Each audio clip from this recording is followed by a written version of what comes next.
The billionaire laughed at the poor girl's dream until she spoke 7 languages. Your pathetic little dream of working in international business is just that, pathetic. The cold voice echoed through the marble-floored lobby as heads turned. Sophia Martinez stood frozen, clutching her worn leather portfolio against her chest, feeling the weight of 100 judging eyes boring into her from every corner of the gleaming Goldman Investments headquarters. The man before her, Trevor Goldman himself, towered in his immaculate charcoal suit, his mouth twisted into that particular smile reserved for those he deemed insignificant. The portfolio she had spent weeks perfecting slipped slightly in her trembling hands, the corner of her multilingual business proposal peeking out, the culmination of years of lonely nights studying under flickering lights in her cramped South Bronx apartment. The receptionist behind the mahogany desk lowered her eyes, pretending to be suddenly fascinated by her computer screen, while the security guard shifted uncomfortably, his badge catching the morning sunlight streaming through the floor-to-ceiling windows overlooking Manhattan's financial district. Have you ever had someone crush your dreams with just a few cruel words? Tell me in the comments where you're watching from, and if you've ever had to prove someone wrong who underestimated you. Sometimes the people who doubt us become the very reason we succeed, and Sophia's story might just give you the courage to keep fighting for what you believe in, no matter what the Trevor Goldmans of the world might say. Sophia Martinez was 24, the daughter of Dominican immigrants who had sacrificed everything to give her a chance at the American dream.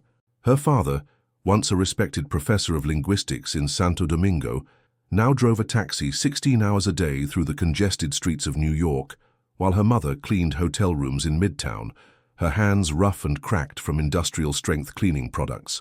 Their tiny apartment in the South Bronx was spotlessly clean, but always smelled faintly of mold, no matter how many scented candles Sophia lit, the building's ancient pipes groaning and clanking through winter nights when the heat barely worked. Despite these hardships, it was home. Walls adorned with family photos and her many academic certificates, a bookshelf overflowing with dictionaries and language learning textbooks in Russian, Mandarin, French, German, Arabic, Japanese, and Portuguese, her escape routes to different worlds. The encounter with Trevor Goldman had been months in the making, a pitch meeting she'd secured through relentless networking at industry events where she'd volunteer just to get her foot in the door. Sophia had prepared meticulously, practicing her presentation in all 7 languages she spoke fluently, anticipating questions about her innovative approach to cross-cultural business communications. She'd saved for months to buy the navy blue blazer she wore today, purchased from a consignment shop, but still the most expensive piece of clothing she owned, tailored by her mother's careful hands to fit perfectly across her shoulders. Her curly black hair was pulled back into a professional bun, her makeup minimal but precise, hiding the dark circles from the extra shifts she'd picked up at the 24-hour diner to pay for printing costs for her presentation materials. Trevor Goldman was a legend in international finance, a self-proclaimed self-made billionaire who had inherited his father's investment firm and expanded it globally, his face regularly gracing the covers of business magazines. At 45, he was known for his ruthlessness as much as his success, famous for the quote, "I don't invest in people with hunger in their eyes. I invest in those with victory already in their wallet." His company, Goldman Investments, specialized in backing emerging tech companies with global potential, exactly the kind of firm Sophia had dreamed of working with to launch her multilingual business consulting platform. What she hadn't expected was to be dismissed before she could even open her portfolio, the receptionist calling her 15 minutes after her scheduled appointment time, only to lead her to the lobby rather than a conference room, where Goldman himself delivered his crushing verdict. "Someone like you doesn't understand how this world works," Goldman continued, glancing at his Patek Philippe watch as if calculating the money he was losing by standing there. "Language skills? Please. We have AI translators and local teams for that. What we need are people who come from the right background, who understand wealth because they've lived it, who can talk to clients because they vacation in the same places." Each word sliced through Sophia like a paper cut, small but surprisingly painful, accumulating into a burning sensation across her skin. A few onlookers had the decency to look uncomfortable, but most seemed to agree with him, their expensive haircuts nodding subtly in rhythm with his dismissal of her entire existence. The worst part wasn't the rejection. Sophia had faced plenty of those. It was the casual cruelty, The way he spoke as if her dream was not merely unlikely but laughable, as if the very idea that someone from her background could enter his world was an amusing delusion. The conference rooms upstairs are for serious business proposals, not charity cases or diversity photo ops, he said, loud enough for everyone to hear, making it clear this humiliation was meant to be public, perhaps a warning to others who might dare to reach beyond their assigned station in life. Sophia felt her cheeks burn with a mixture of shame and rage, her throat tightening with unspoken retorts and explanations that would never see the light of day. In that moment, something shifted inside Sophia, a subtle but fundamental realignment of her inner compass. The burning embarrassment crystallized into something harder, something with edges. She straightened her shoulders and looked directly into Goldman's eyes, something few people did. "Thank you for your time, Mr. Goldman," she said, her voice steadier than she felt, betraying none of the earthquake happening beneath her professional demeanor. She turned and walked toward the revolving glass doors, aware of every click of her palest heels against the imported Italian marble, feeling Goldman's surprised gaze on her back. He had expected tears, perhaps begging, not this quiet dignity that somehow made him seem smaller in the cavernous lobby of his own building. Outside, the September air hit her face, the sounds of New York traffic creating a familiar cacophony that usually comforted her, but now seemed distant, as if she were underwater. Sophia walked numbly toward the subway station, her mind replaying Goldman's words on endless loop, each repetition another twist of the knife. She passed the usual landmarks of Lower Manhattan, the sleek towers of capitalism, the busy cafes where people in expensive suits discussed million-dollar deals over $8 coffees, the boutiques selling watches that cost more than her family's annual rent. These places had always represented her aspiration. Now they seemed to mock her presence on these streets, as if the very buildings were extensions of Trevor Goldman, all saying in unison, "You don't belong here." The subway ride back to the Bronx was a blur, the familiar screeching of the train against the tracks matching the chaos in her mind. What would she tell her parents? How could she face them after they had sacrificed so much for her education, working multiple jobs so she could attend extra language classes, believing so completely in her abilities that they never questioned whether their daughter, their brilliant, hard-working Sophia, could actually break through the invisible barriers of American society? They had fled dictatorship and poverty, with nothing but hope and determination, believing America was different, that here merit could triumph over circumstance.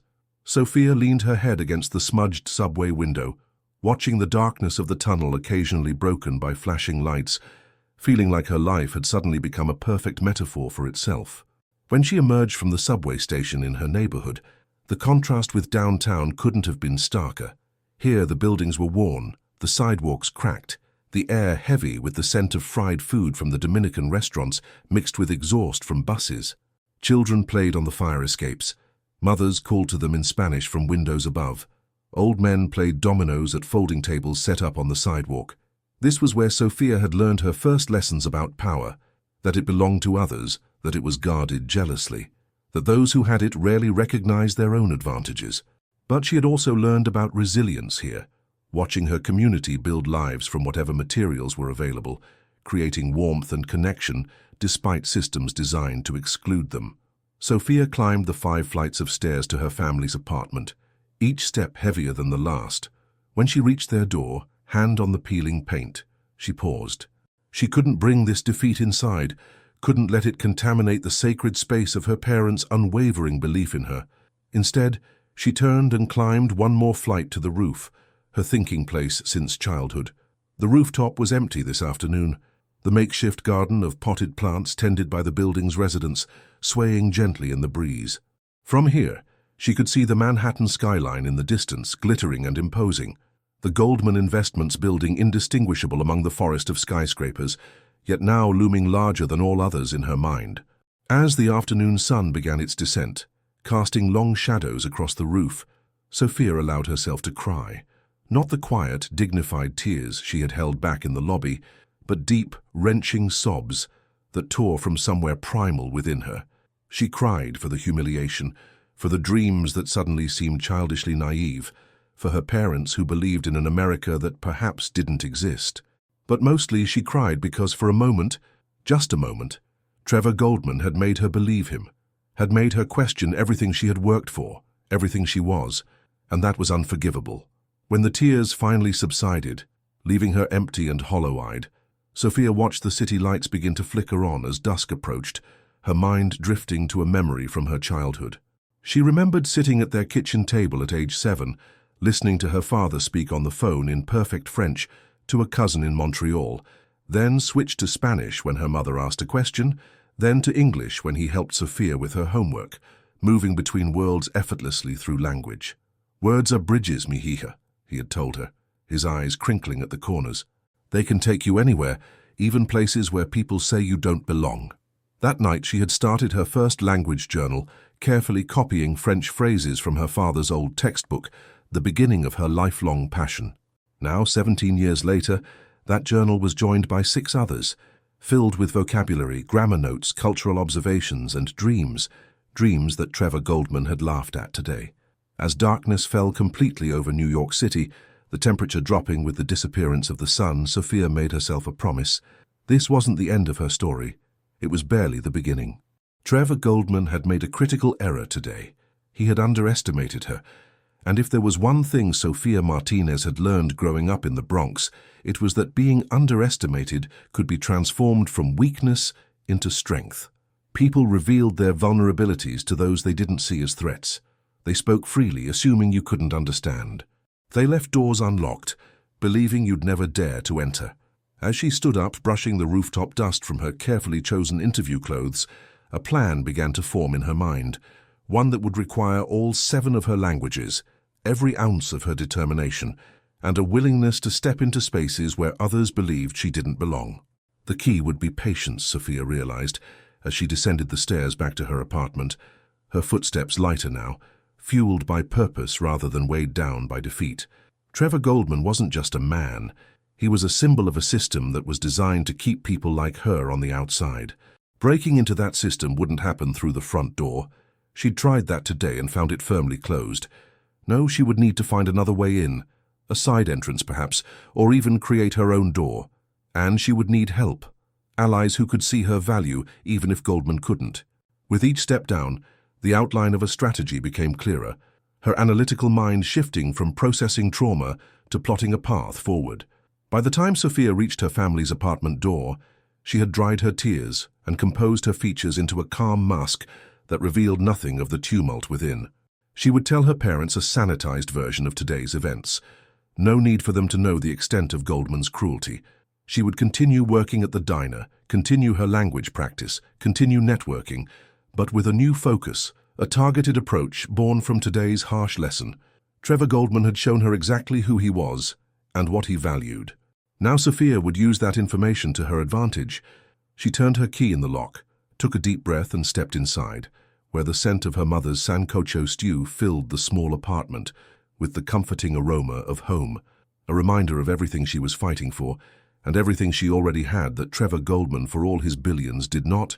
2 weeks passed, and Sophia found herself mechanically going through the motions of her life, serving coffee to Wall Street types at the diner who rarely looked her in the eye, attending her online courses in international business, helping her teenage brother Miguel with his homework. But something had changed inside her. The encounter with Trevor Goldman had infected her thoughts like a virus, his dismissive words replaying in moments of silence, his laughter echoing when she opened her language journals. She found herself standing in front of mirrors, scrutinizing her appearance, wondering if her clothes, her accent, or her very skin had somehow telegraphed outsider to Goldman before she had even spoken. At night she would lie awake, constructing elaborate scenarios where she responded differently, where she had the perfect withering retort that left him speechless, or where she simply walked away at the first sign of his contempt, preserving her dignity intact. Her parents noticed the change, exchanging worried glances across the dinner table when they thought she wasn't looking. "¿Estás bien, mi amor?" her mother would ask, reaching across to touch Sophia's hand, her own fingers permanently reddened from cleaning chemicals. Sophia would force a smile and nod, claiming exhaustion from work or stress about upcoming exams, anything but the truth which felt too raw to articulate.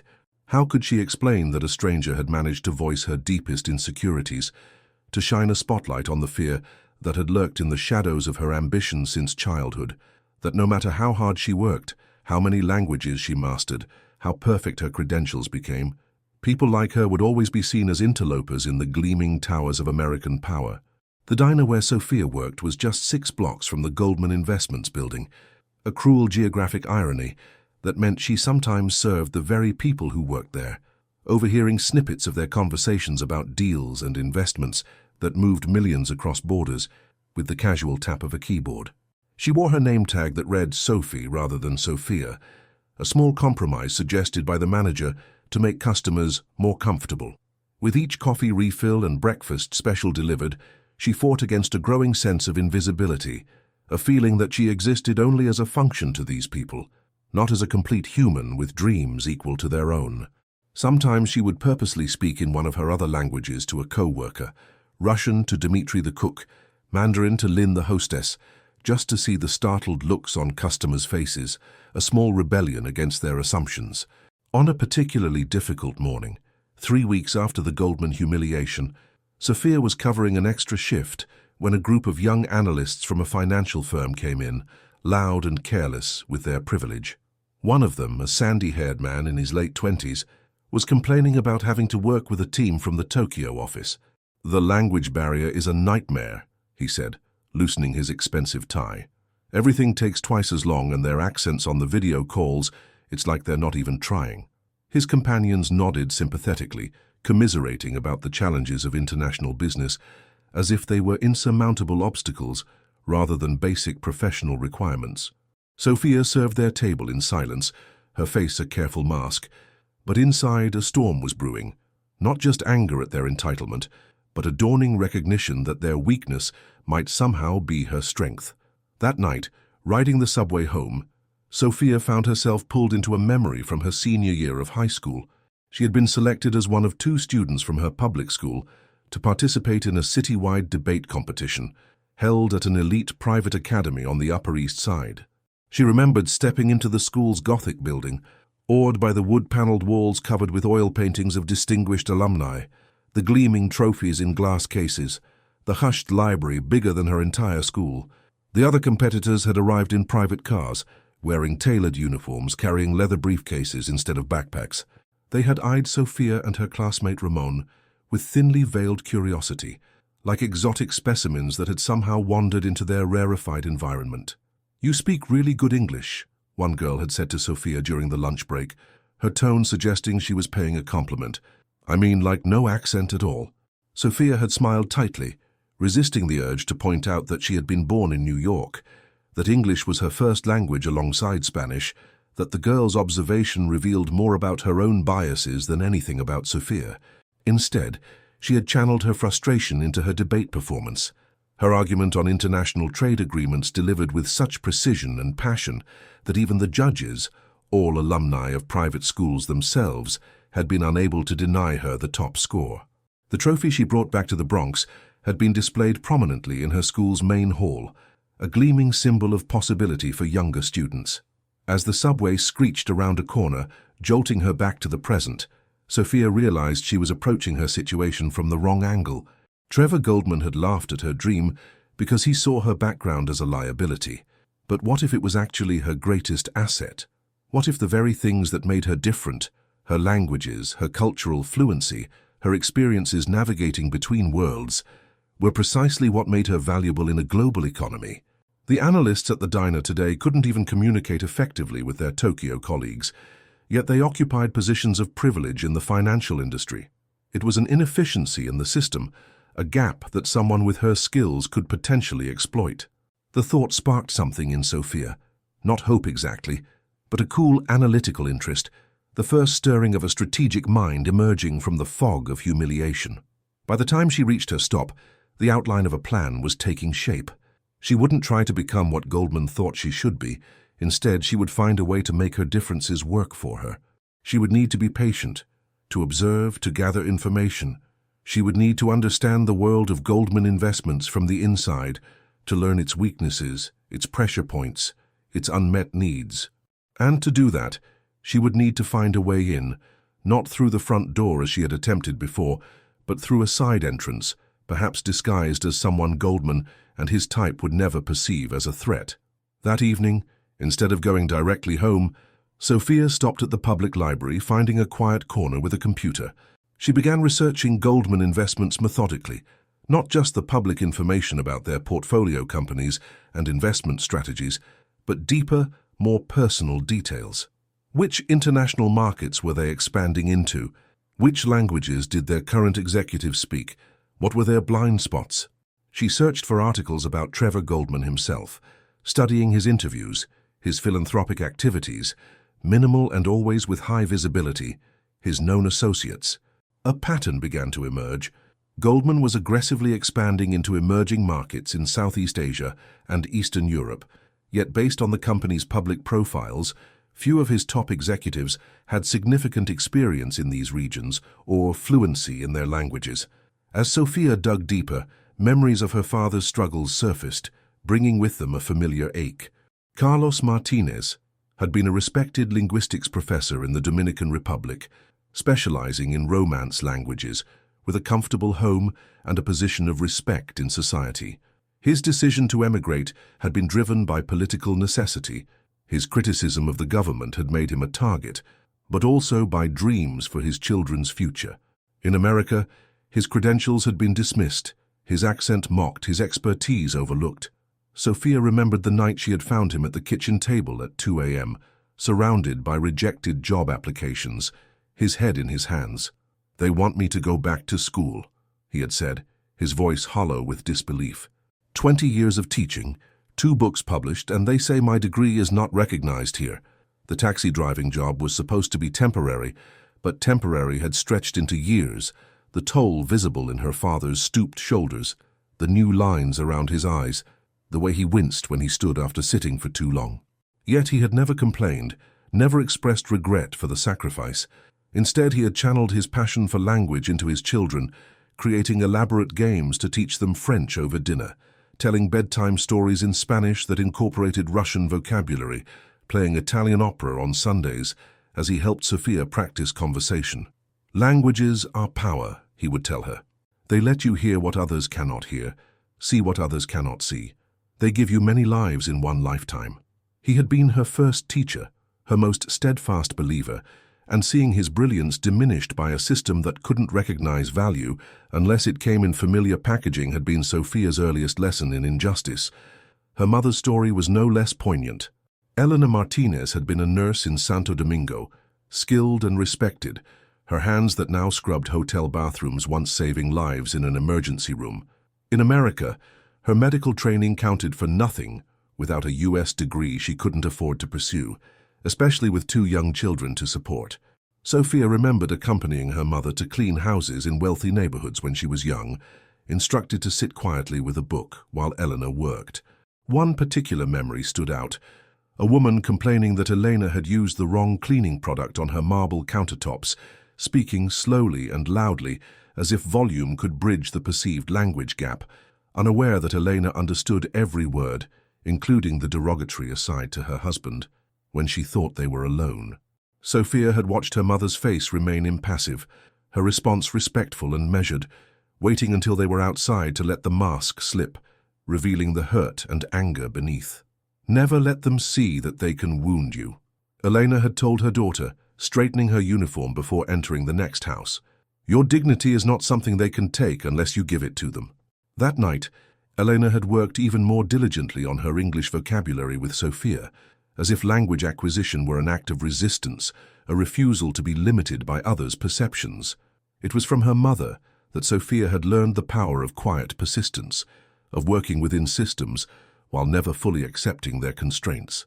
These memories, painful as they were, began to crystallize something in Sophia's mind as she sat in the library, the screen's blue light illuminating her determined face. Trevor Goldman had dismissed her because he couldn't see her value. But what if that blindness could be turned into an advantage? People revealed things to those they underestimated, spoke freely around those they considered irrelevant. Perhaps there was a way to use Goldman's prejudice against him, to gather intelligence from a position of invisibility that could later be leveraged into power. The irony wasn't lost on Sophia, that the very biases meant to exclude her might actually provide her with unique access if she was willing to play a role, to temporarily accept a position that felt beneath her true capabilities. The library was closing, lights dimming around her as the security guard made his final rounds. Sophia gathered her notes, her mind churning with possibilities and ethical questions. Was she willing to sublimate her pride, to take a step back in order to eventually move forward? Would doing so be a betrayal of her parents' sacrifices or a strategic use of the tools they had given her? There were no easy answers, but as she stepped out into the cool New York night, Sophia felt something she hadn't experienced since the Goldman encounter, a sense of agency, of having options, of being more than just the recipient of someone else's judgment. The path forward wasn't clear yet, but at least she was moving again, guided by a cold clarity that felt stronger than the fragile hope she had carried into the Goldman building 3 weeks ago. On her walk home, Sophia passed a small Russian bookstore, still open despite the late hour, its windows glowing warmly in the darkness. On impulse, she stepped inside, greeting the elderly proprietor in fluent Russian, explaining that she was looking for contemporary business literature. The man's face lit up at her language skills, leading her through the stacks with a newfound energy, pulling out titles and describing each author's perspective with the enthusiasm of someone rarely asked for their expertise. As they spoke, Sophia learned he had once been an economics professor in Moscow before emigrating 30 years ago, his knowledge still sharp despite decades of selling books rather than teaching. By the time she left with 2 carefully chosen volumes, they had made plans for her to return for a Russian conversation group he hosted weekly, a potential network she hadn't known existed in her own neighborhood. Walking the final blocks home, Sophia felt the pieces of a mosaic beginning to align in her mind. Trevor Goldman's world was built on connections: elite universities, family ties, private clubs, shared vacation destinations, networks designed to be impenetrable to outsiders. But perhaps she could build her own network, one that spanned cultural and linguistic boundaries, bringing together the invisible experts like the Russian bookstore owner, the Japanese restaurateur who had taught her slang during slow shifts at the diner, her father's French-speaking friends who gathered for dominoes on Sunday afternoons.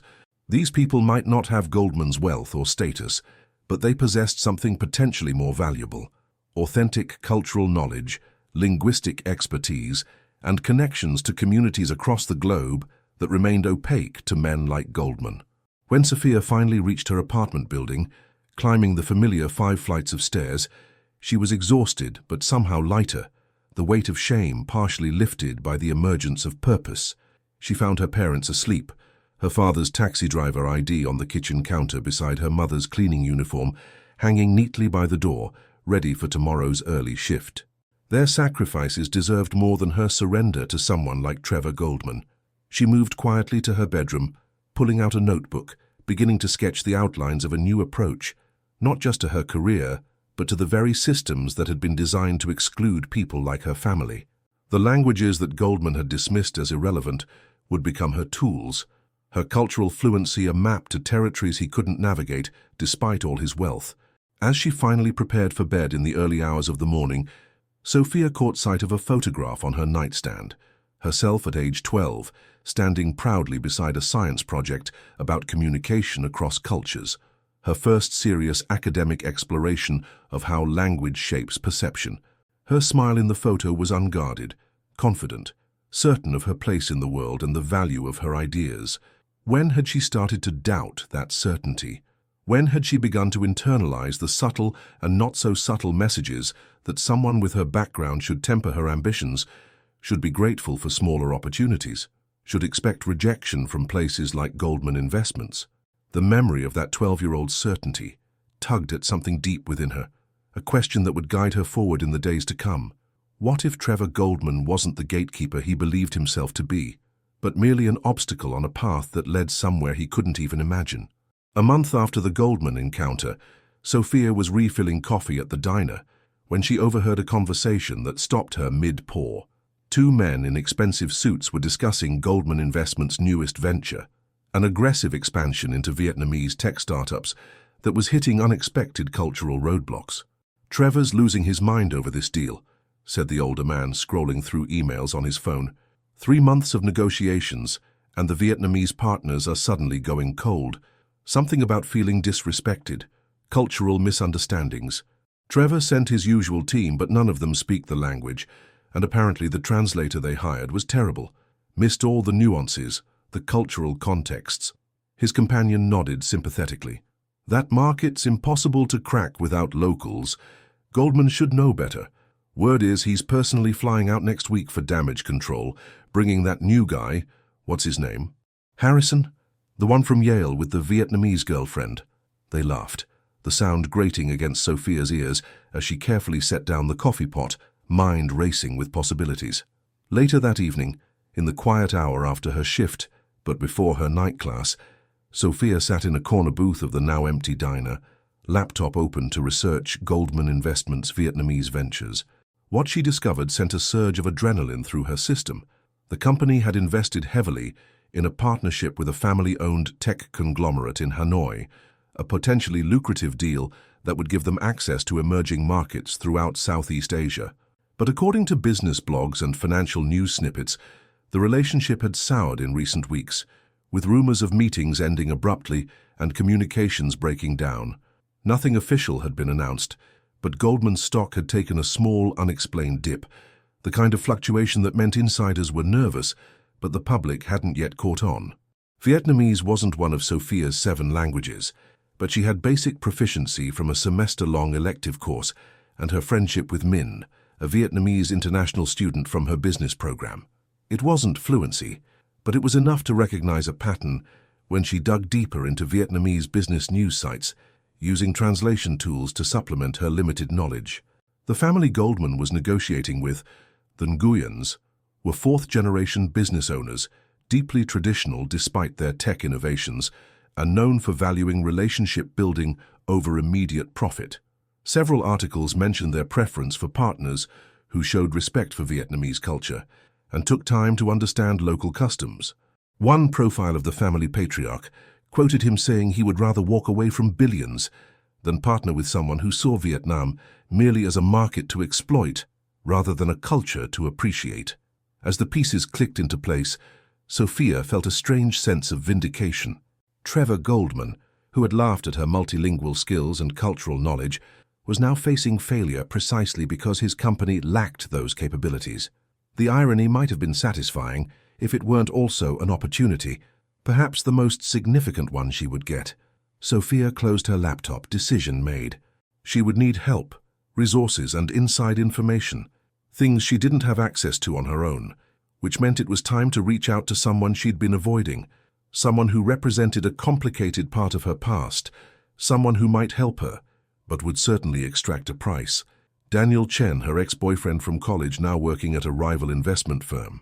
Their relationship had ended messily 2 years ago, when Daniel, on the fast track to success with his family connections and Harvard MBA, had made it clear he saw Sophia as a temporary diversion rather than a long-term prospect.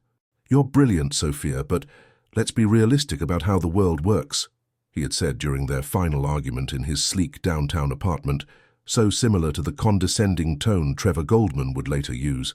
"I need someone who can move in certain circles, who understands the game.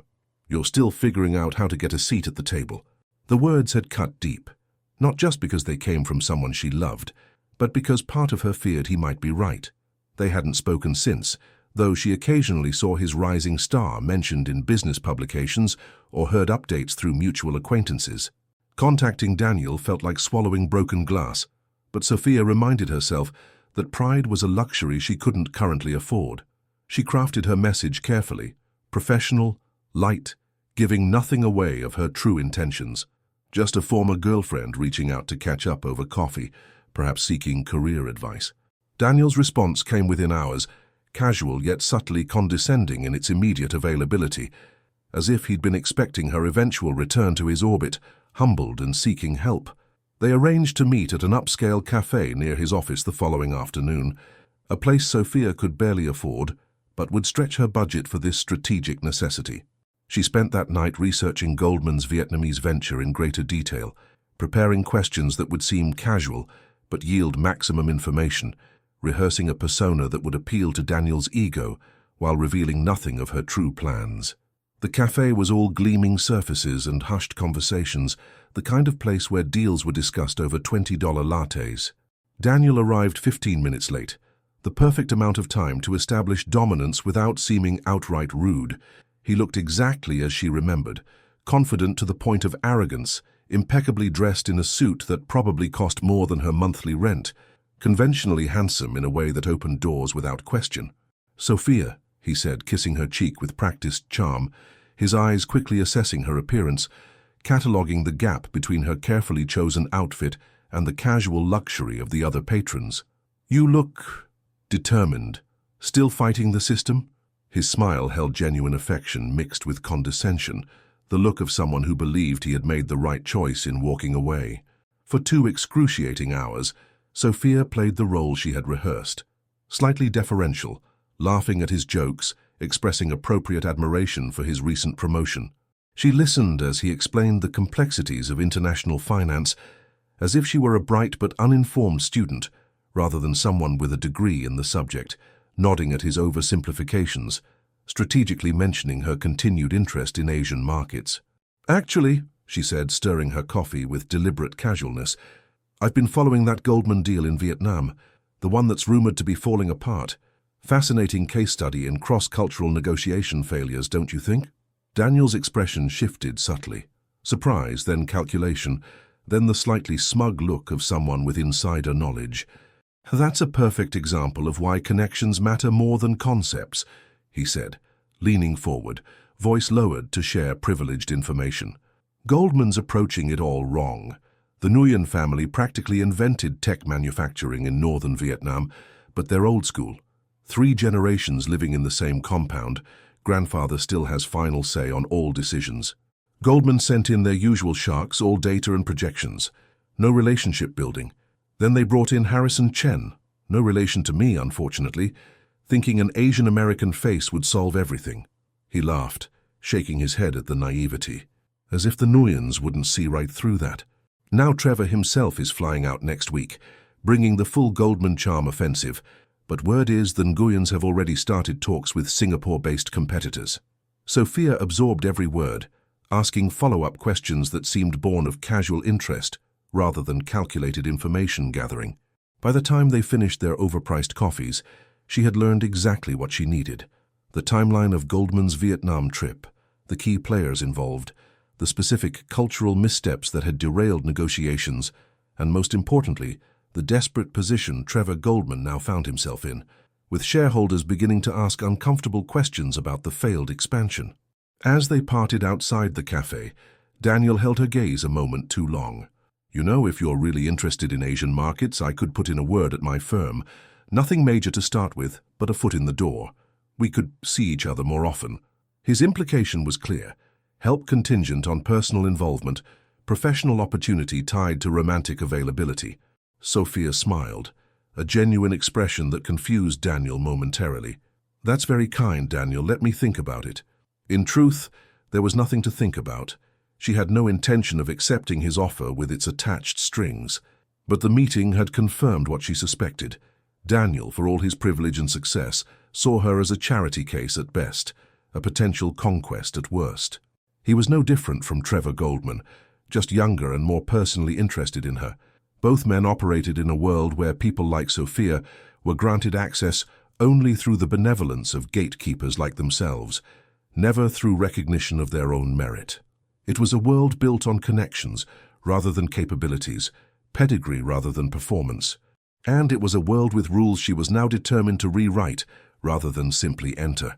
Back in her apartment that evening, surrounded by notes from her meeting with Daniel and research on Vietnamese business culture, Sophia made a phone call to Min, her Vietnamese classmate. "I have a favor to ask," she said, explaining her plan in broad strokes. She needed intensive tutoring in Vietnamese business terminology and cultural protocols, as much as could be crammed into 1 week.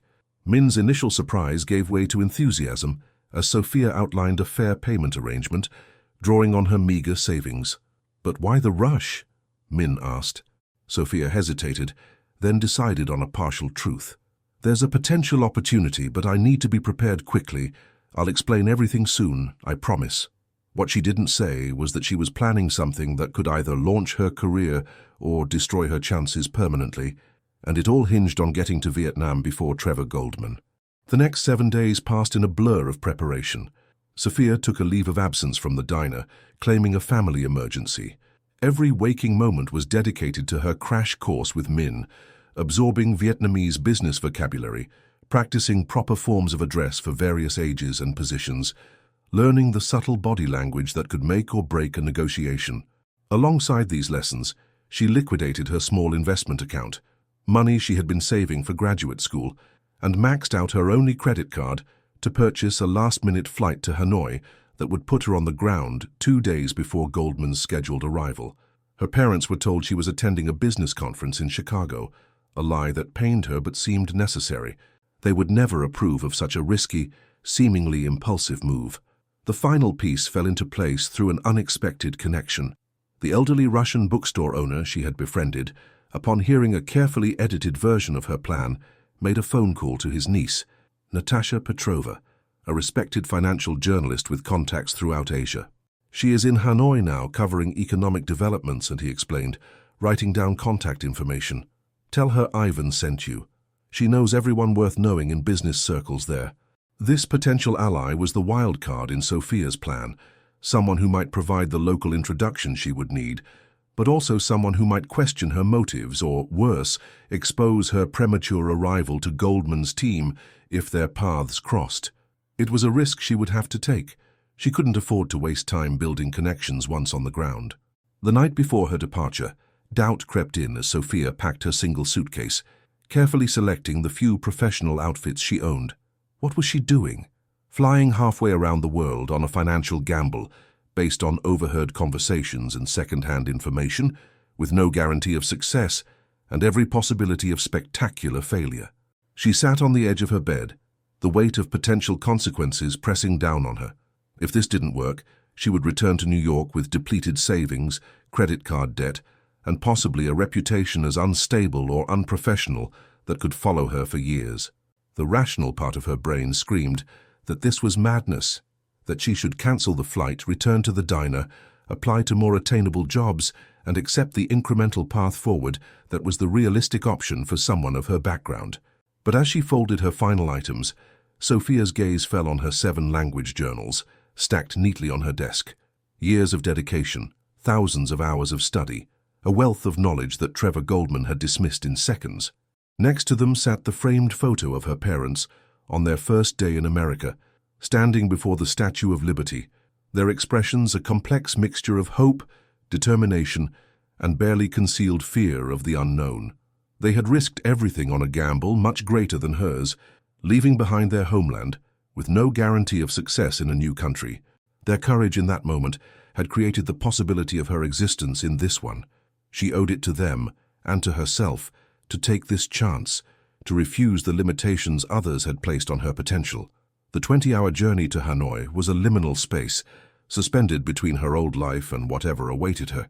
Sophia used the time to further prepare, reviewing Vietnamese phrases, studying the specific technical terminology of the deal Goldman was pursuing, reading everything she could find about the Nguyen family and their business philosophy.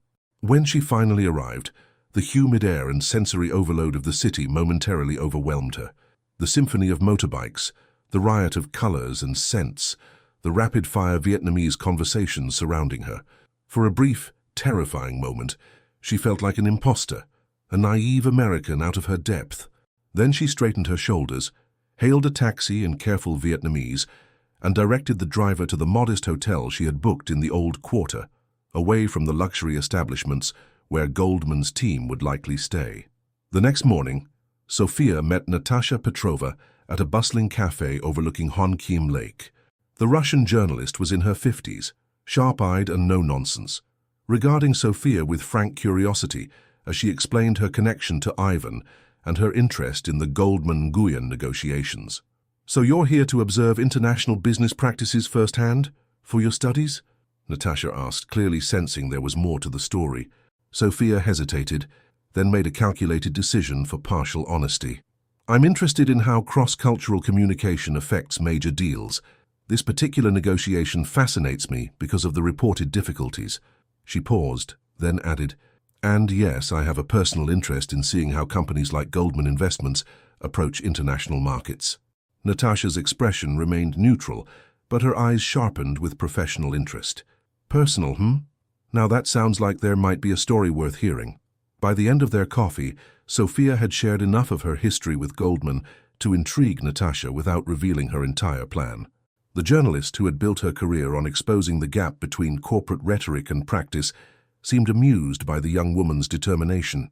The Nguyens are giving a small reception tonight for potential business partners and select media. I was planning to attend. Perhaps you'd like to join me, strictly as an observer, of course. The invitation was exactly what Sophia had hoped for, a legitimate way to access the inner circle without raising suspicions. I'd be honored, she replied, careful to maintain the demeanor of a grateful student rather than a strategist making her first move on a carefully considered board. As they parted, Natasha gave her an appraising look. Wear something professional but not flashy. The Nguyens value substance over appearance, and brush up on your Vietnamese greetings. Mr. Nguyen Sr. appreciates foreigners who make the effort, even if the pronunciation isn't perfect. That evening, dressed in her most conservative black dress with a silk scarf, adding a touch of elegance, Sophia entered the colonial-era building where the reception was being held. Her heart hammered against her ribs as Natasha introduced her simply as an American researcher studying international business practices to various guests. The room was filled with a mix of Vietnamese business leaders, foreign investors, and journalists, all orbiting the central figures of the evening. The Nguyen family, 3 generations standing together near the ornate fireplace. Sophia observed them carefully, noting the deference shown to the eldest Nguyen despite his son's position as CEO, the protective way family members screened access to the patriarch, the subtle dynamics that would be invisible to most Western business people, but that she recognized from her studies and Min's coaching.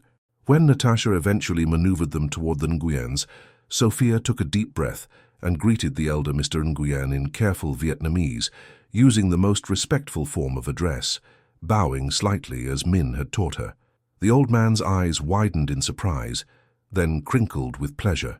"Your Vietnamese is unexpected from an American so young," he replied in English, his accent thick but words precise. "What brings you to our country, Miss Martinez?"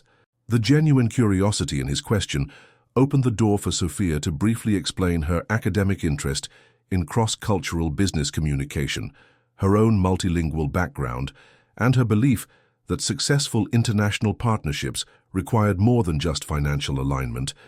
They needed cultural understanding and mutual respect. As they spoke, she was acutely aware that this conversation was the foundation upon which everything else would be built. She avoided any mention of Goldman investments or their pending deal, focusing instead on asking thoughtful questions about the family's business philosophy and vision for Vietnam's technological future. Mr. Nguyen responded with increasing animation, clearly pleased to be engaged on topics beyond immediate profit margins. When his son joined them, adding perspectives on innovation and global competition, Sophia listened intently, finding natural opportunities to demonstrate her knowledge of markets in countries whose languages she spoke.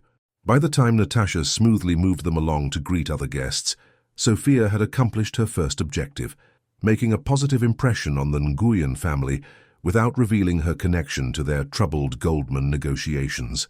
Later that night, alone in her hotel room, Sophia reviewed the evening with cautious optimism. She had established initial contact, demonstrated respect and cultural awareness, and potentially planted the seeds for further interaction. But the real test would come tomorrow, when she would need to engineer another chance meeting with the Nguyens before Goldman's team arrived the following day. She had less than 48 hours to position herself as a valuable cultural bridge, someone the Nguyens might consider consulting when the Goldman negotiations resumed. It was an audacious plan, filled with potential pitfalls and no guarantee of success. As she finally drifted towards sleep, the sounds of Hanoi filtering through her window, Sophia knew she was balancing on a knife's edge between brilliant strategy and foolhardy desperation. But for the first time since Trevor Goldman had laughed at her dreams, she felt fully alive, using every skill and insight she possessed, refusing to accept the limitations others had placed upon her potential. The pivotal moment arrived the following afternoon at the Hanoi Business Forum, where Sophia had secured entry through Natasha's press credentials. She knew Trevor Goldman would be arriving today, preparing for tomorrow's critical meeting with the Nguyens. Her pulse quickened when she spotted him across the conference hall, commanding attention in his bespoke suit. Surrounded by assistants and local officials, she carefully positioned herself near the refreshment table where the Nguyen family had gathered, engaging Mr. Nguyen's daughter in conversation about educational exchanges between Vietnamese and American universities. They were deep in discussion, Sophia seamlessly switching between English and Vietnamese as cultural nuances required, when she sensed a shift in the room's energy. Trevor Goldman was approaching. "Mr. Nguyen, a pleasure to finally meet in person." Goldman's voice boomed with practiced authority as he extended his hand to the family patriarch. His team of assistants hovered nearby, one frantically thumbing through a translation app on his phone. Goldman continued with the confidence of someone accustomed to being the most important person in any room, not noticing the subtle stiffening in the older man's posture. "I'm looking forward to our meeting tomorrow. I'm sure we can clear up any misunderstandings." The translator beside him struggled to convert Goldman's rapid speech, missing cultural nuances and formal address forms. Sophia observed the almost imperceptible narrowing of Mr. Nguyen's eyes, a sign of displeasure she recognized from Min's cultural coaching. Then Goldman turned, his gaze landing on Sophia. The flash of confusion, followed by slow dawning recognition, would have been comical in any other circumstance. "You're the girl from New York, the one with the languages." His voice held genuine bewilderment. "What are you doing here?" Before Sophia could respond, Mr. Nguyen interjected in Vietnamese, asking his daughter who this American was that Goldman seemed to know. Sophia answered in Vietnamese before the daughter could, explaining that she and Mr. Goldman had met briefly in New York, where she had hoped to discuss international business communication strategies with his company. Mr. Nguyen raised his eyebrows, intrigued by her fluency, then addressed Goldman. "You know Miss Martinez? She has been most impressive, speaking with us in our language, showing true respect for our customs." Goldman's expression cycled rapidly between shock, suspicion, and calculation as he processed this unexpected development. "We've met," he replied cautiously, "though I wasn't aware of her Vietnamese skills." His gaze hardened as he looked at Sophia, silently demanding an explanation for her presence at his most crucial business negotiation. The tension crackled between them, perceptible even to observers unaware of their history. What happened next unfolded with the precision of a chess endgame. The elder Mr. Nguyen, noting the tension, suggested they all join his family for tea in the private lounge, an honor typically reserved for trusted associates. As they walked, Goldman maneuvered beside Sophia, his voice a harsh whisper. "Whatever game you're playing, it stops now. You have no idea what's at stake here." Sophia met his gaze steadily. "I understand exactly what's at stake, Mr. Goldman. The question is whether you do." The calm certainty in her voice visibly unsettled him. This was not the intimidated young woman from his lobby. In the private lounge, the conversation shifted fluidly between English, Vietnamese, and occasionally French, when Mr. Nguyen's brother joined them. Goldman's team struggled to follow, their translator overwhelmed by the natural pace and cultural references. During a crucial discussion about intellectual property protections, a major sticking point in the negotiations, Sophia noticed Goldman missing important nuances in the Vietnamese executive's concerns. Without thinking, she clarified in both languages, explaining the specific cultural context behind their hesitation. The room fell momentarily silent. Mr. Nguyen nodded appreciatively while Goldman stared at her with dawning comprehension.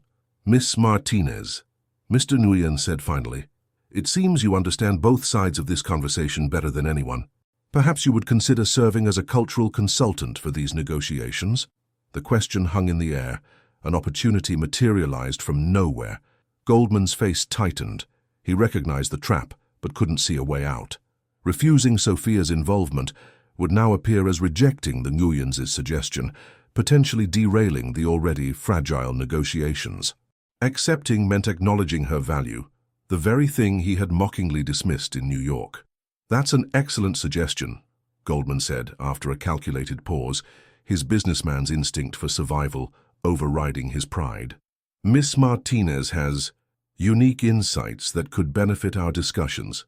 His eyes met Sophia's, communicating a complex mixture of grudging respect and wariness. In that moment, she recognized her victory wasn't about humiliating Goldman, but demonstrating her worth on her own terms. She accepted the role graciously, careful to frame it as serving both parties' interests, rather than aligning with either side. The following 3 days transformed Sophia's life trajectory. She became essential to the negotiations, not merely translating words, but navigating cultural subtleties that had previously threatened to collapse the deal. The Nguyens came to trust her judgment. Goldman's team couldn't proceed without her insights. She worked tirelessly, applying every bit of knowledge from her 7 languages and cultural studies, proving with each interaction what she had known all along, that her background wasn't a limitation, but her greatest strength. On the final day, as the agreements were being signed in the Nguyens corporate headquarters, Trevor Goldman approached Sophia by the window overlooking Hanoi's skyline.